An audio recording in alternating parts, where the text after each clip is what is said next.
kita fokus melihat apa yang ada di depan kita sekarang, masing-masing dari kita ini bisa berdampak untuk masyarakat. Kita harus saling support sebagai perempuan dan dengan sudah diresmikannya undang-undang TPKS berarti kan sebenarnya teman-teman di legislatif juga sudah memberi ruang untuk perempuan dan anak. Betul. Karena ketika kita negara mensupport perempuan otomatis mensupport anak. Memang terdengar klise ya apa yang saya ucapkan, tapi saya percaya banget banyak sekali perempuan-perempuan yang sebenarnya punya pikiran seperti saya, tapi mereka kesulitan ketika bicara. Karena ketika kita bicara hal yang dianggap klise, kita dianggap, "Ah, lu perempuan."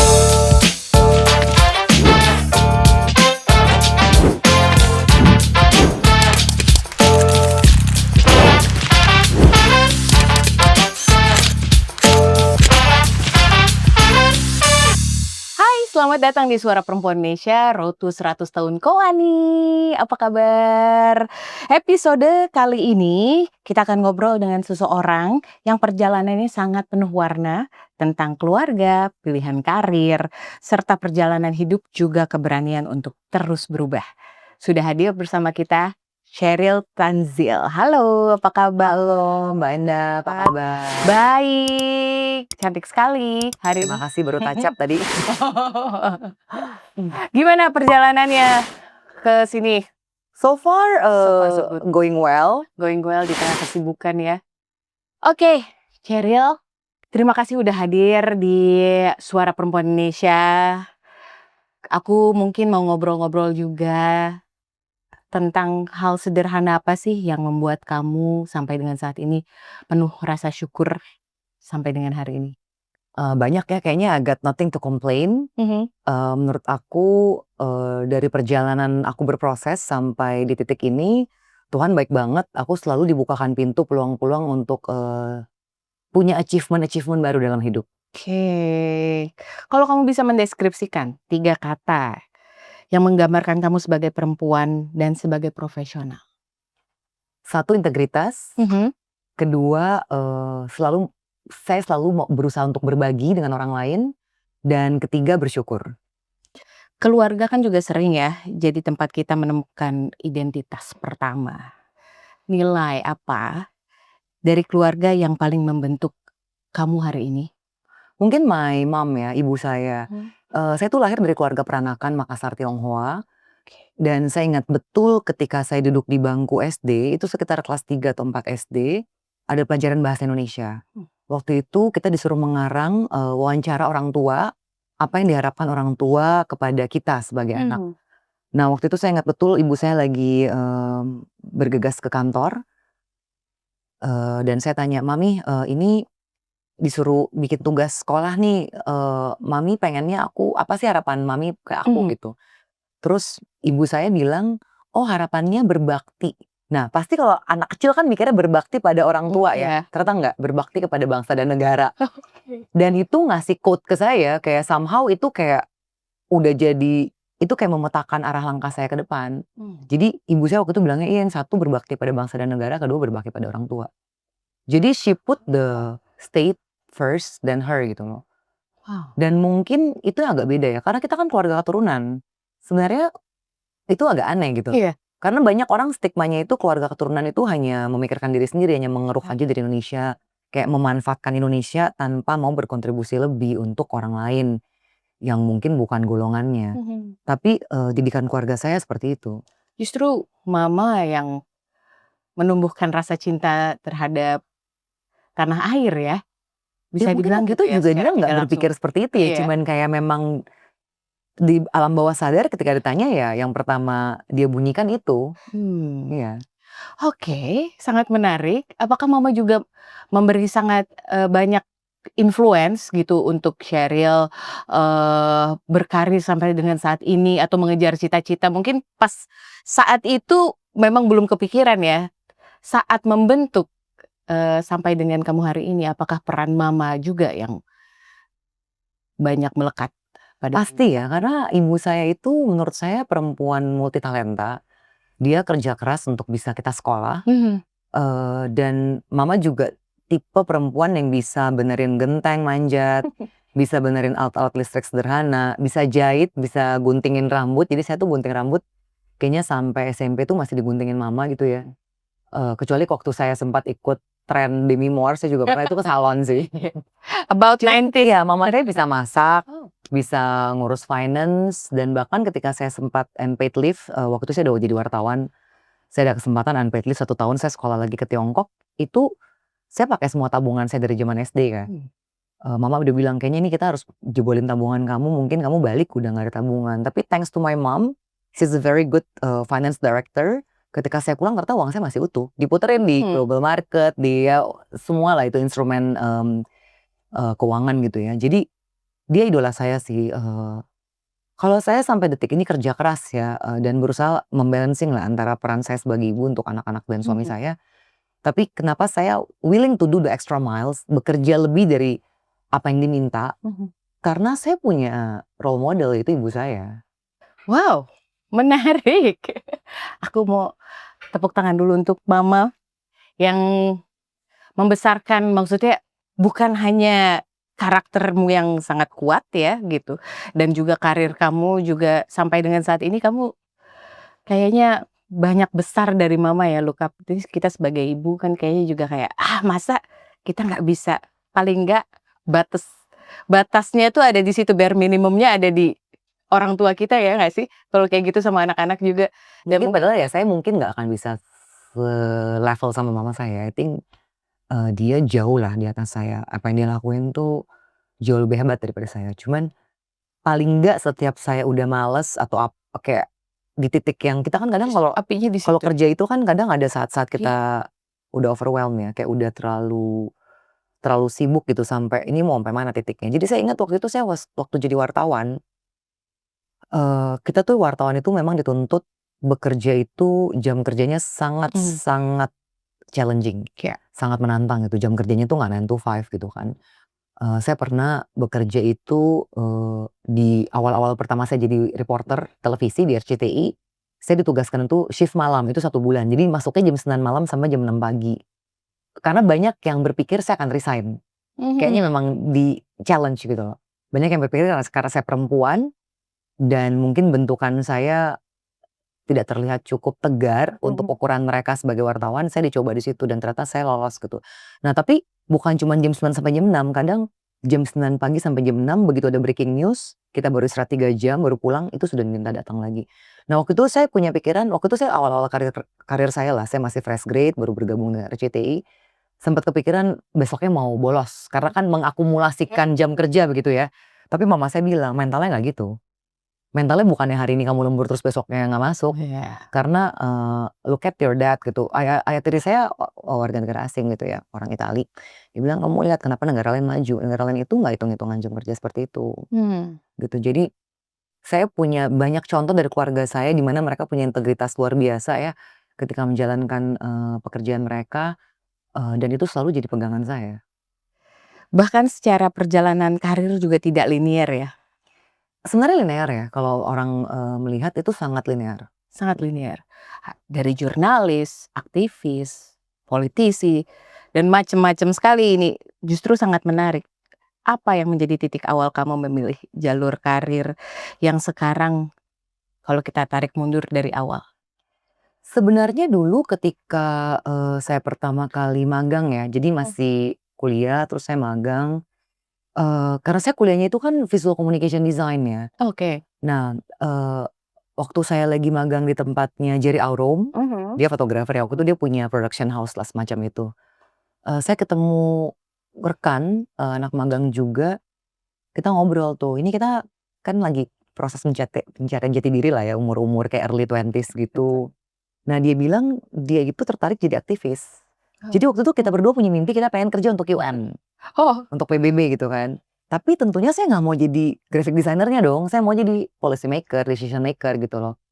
Nah dari situ saya udah mulai mencari, kayaknya saya nggak bisa nih kalau lanjut di dunia desain, saya mau lebih berdampak. Dan kebetulan terbuka kesempatan untuk gabung jadi salah satu broadcast journalist di RCTI, saya ambil, saya ikut tesnya, ada casting, audisi beberapa kali, panelnya saya ingat banget salah satunya itu masih ada Atika Suri, itu senior jurnalis ya, penyiar juga di RCTI, juga ada Ade Novit, itu nama-nama besar, dan ada Arif Sudotomo.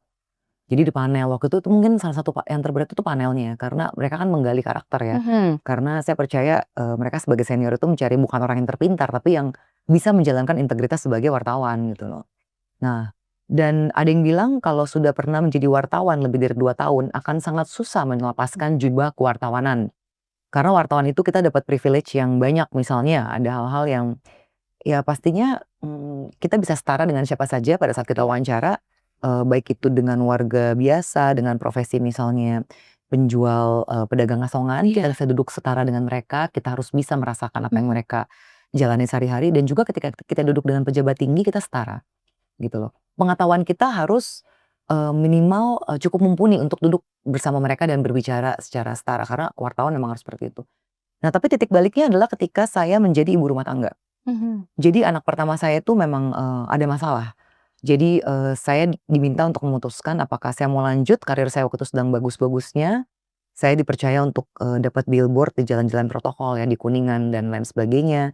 Waktu itu wajah saya juga, dijadikan ikon oleh stasiun TV kita.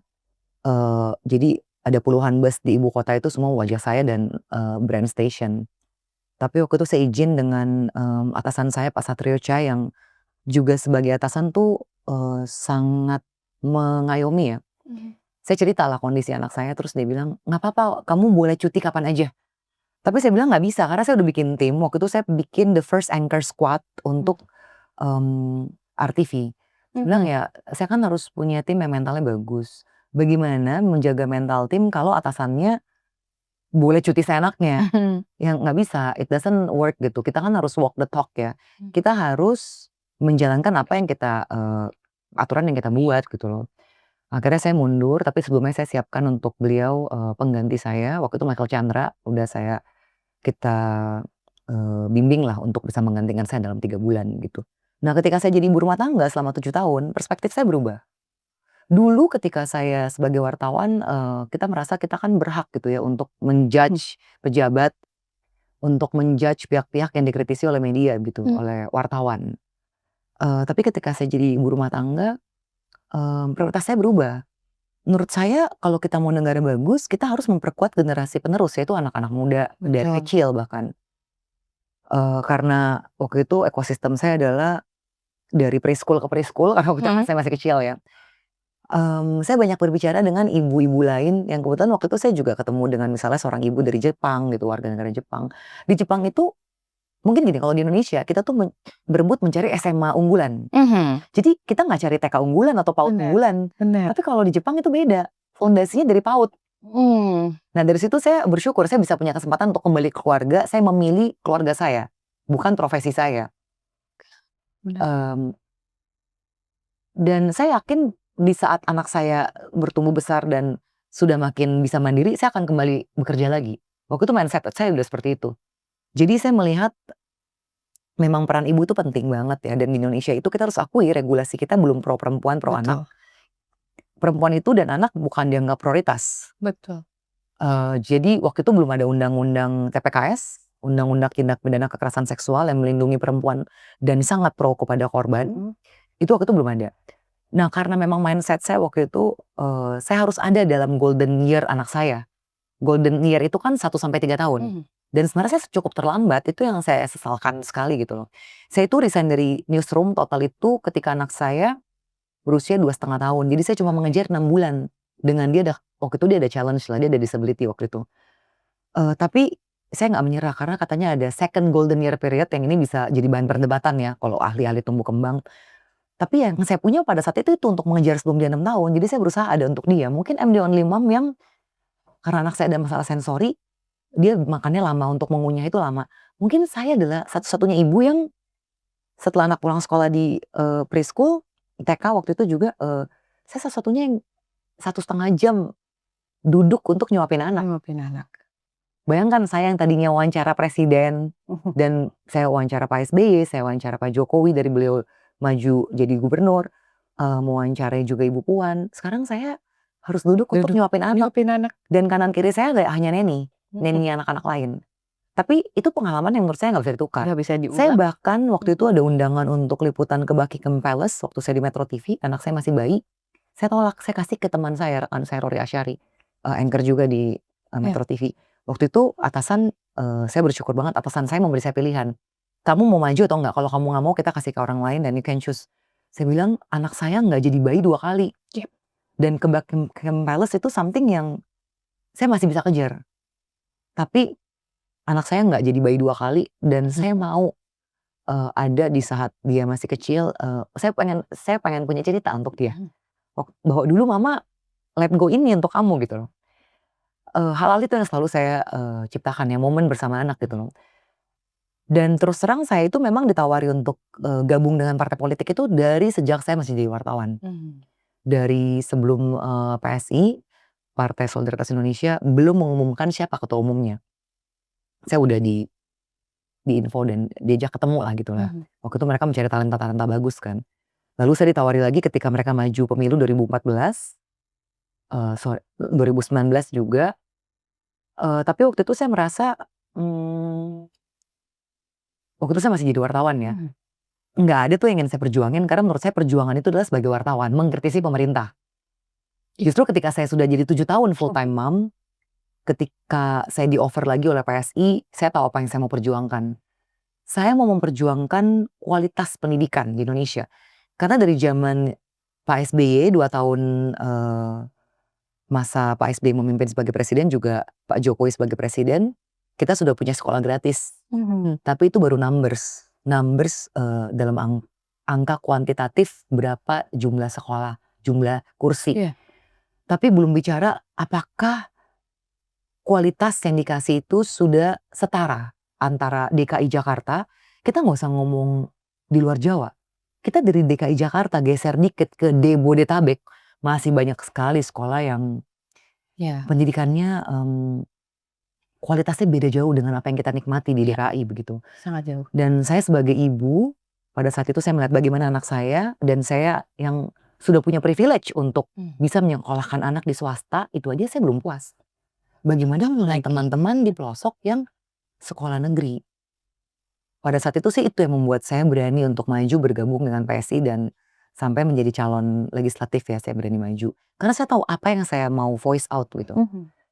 Tuh, titik poinnya ya ketika saya jadi ibu rumah tangga justru, bukan ketika saya jadi wartawan. Saya melihat ada pesan seorang Sheryl Tanzil justru bertumbuh saat berperan besar menjadi seorang ibu. Dan punya pandangan baru, punya kacamata baru, melihat segala sesuatunya yang ada di depan dan apa yang akan dilakukan. Untuk saat ini, Sheryl, cita-cita apa yang masih pengen dilihat dan ingin dibawa untuk Indonesia? Sekarang kan saya kebetulan, beruntung ya dipercaya untuk duduk sebagai salah satu tenaga ahli di kantor staf presiden. Kantor staf presiden itu harusnya jadi think tank lah untuk, melihat apa sih ada potensi-potensi kebijakan baru yang kita bisa sinergikan dengan kementerian dan lembaga untuk membawa hal yang berdampak nyata bagi masyarakat. Dan kita juga harus, menjaga lah bagaimana program prioritas presiden itu diterjemahkan dengan baik oleh kementerian lembaga ketika turun ke masyarakat gitu. Tentunya target saya yang terdekat, kalau saya tuh nggak mau mengawang-awang ya, saya bikin target-target kecil dalam hidup saya.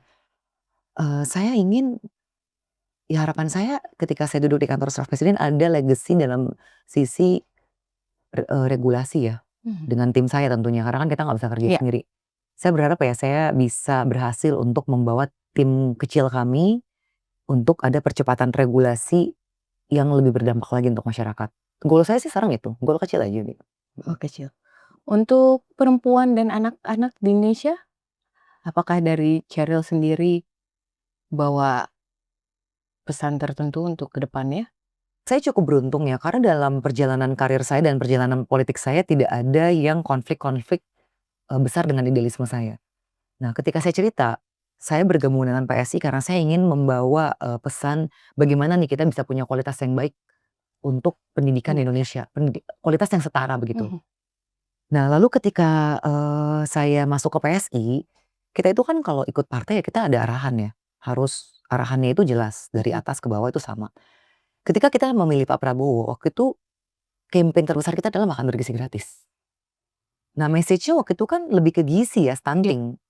Tapi look at now, ketika Pak Presiden duduk makan bergizi gratis itu kan sebenarnya implementasi terbesarnya untuk support anak-anak bisa sekolah dengan nyaman. Betul. Itu supporting system mereka. Bagaimana mereka bisa sekolah dengan baik kalau hanya punya fisik, bangunan, infrastruktur, tapi mereka pulang itu masih lapar. Bahkan ke sekolah nggak sarapan. Iya. Di NTT itu banyak sekali yang mereka ketika diwawancara, mereka memang terbiasa, ya entah karena budayanya atau memang keterbatasan ekonomi, ya ke sekolah ya nggak makan. Kita aja kerja kalau lapar udah uring-uringan ya. Ini anak kecil. Betul. Nah, lalu tiba-tiba ada sekolah rakyat.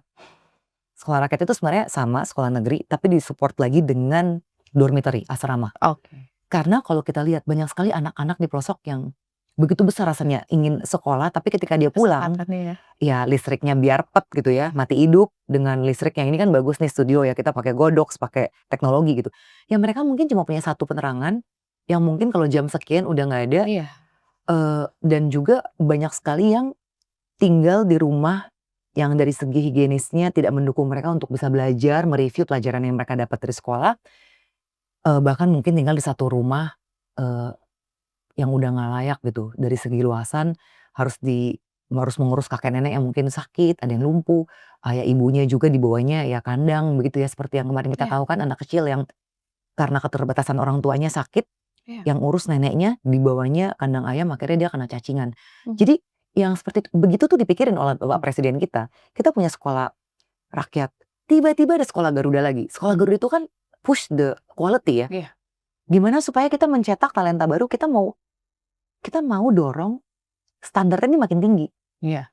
Memang tentunya belum menjangkau semuanya, tapi paling nggak orang-orang yang lolos sekolah Garuda ini kan talenta unggulan kita. Iya.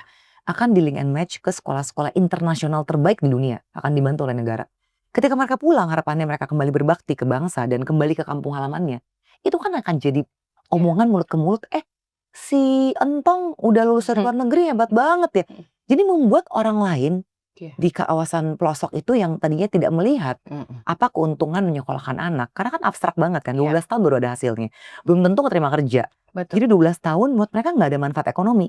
Lebih bermanfaat ekonomi ketika anak usia sekolah, ya udahlah kalau udah mau menjelang Idul Adha bantu bapak ibu di ngurus ternak, kasih makan Betul. ternak. Jelas 3 bulan anakan jadi besar kita bisa jual untuk jadi hewan kurban. Itu kan masih banyak seperti itu ya.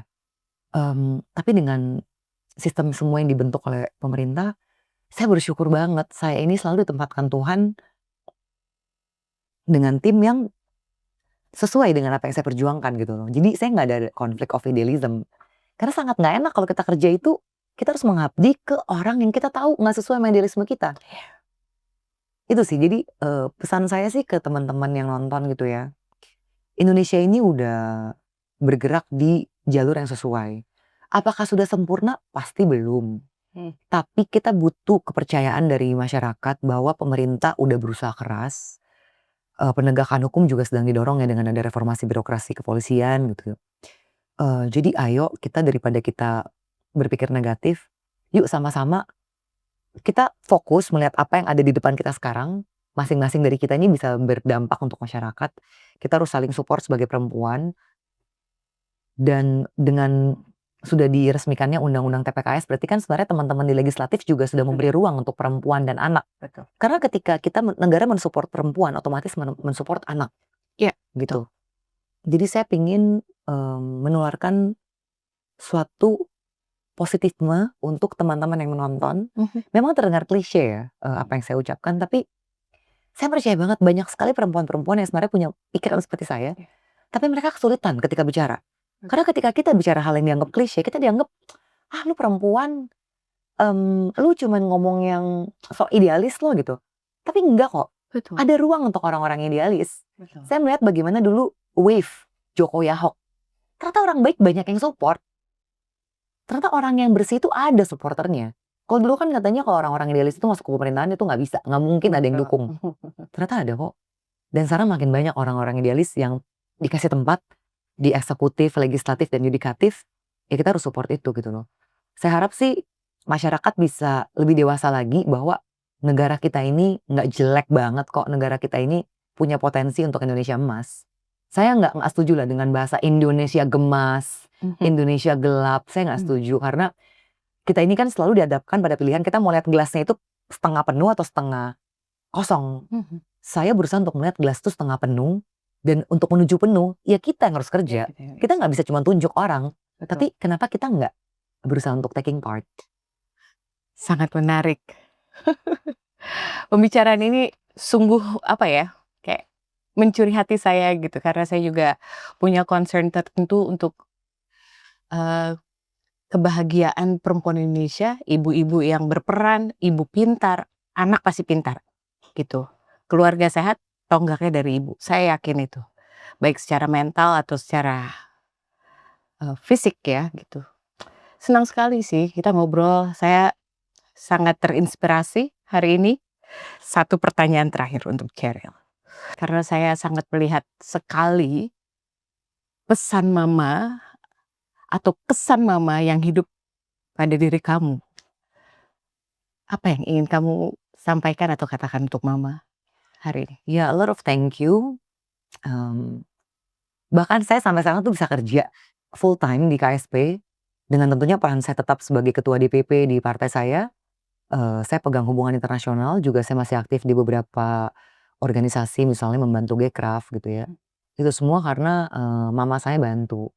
Dia tiap hari bantulah kayak masakin anak-anak saya, mikirin gizi anak saya, dan bahkan run through the rundown. Kita tuh punya grup keluarga yang isinya rundown hour by hour anak saya ngapain, karena 2 anak perempuan dan laki-laki itu minatnya beda. Mereka lesnya yang satu di luar Jakarta, yang satu di pusat Jakarta dengan keribetan ganjil genap. Ya, thanks to my mom, she's actually the manager of our family. Ya, Big jadi family. yes, jadi saya banyak sekali cerita ke teman-teman perempuan itu, nggak banyak yang punya privilege seperti saya. Orang tua saya dukung saya banget, padahal kan mama saya juga udah umur ya.